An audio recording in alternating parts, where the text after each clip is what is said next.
hay problema, vení, Lur.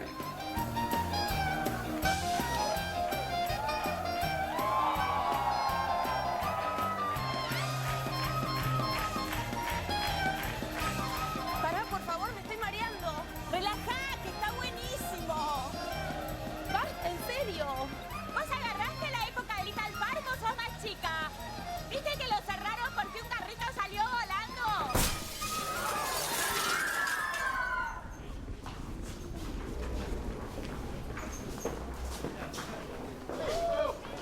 Lo amenazó con que le iba a sacar todo, con que se iba a quedar hasta con la última propiedad. La vamos a llevar a acostar ahora. Sí, lo mejor. Lamento mucho todo lo ocurrido. Igual la fiesta estuvo maravillosa.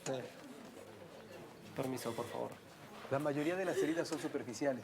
Van a cicatrizar bien. Pero de cualquier manera la vamos a internar para asegurarnos de que no se cortó ningún tendón. Pero tiene una buena obra social. Romina, te pido, por favor, volvás al salón, por favor. Solamente estoy preguntando si tiene una buena obra social. Perfecto, quédate adentro.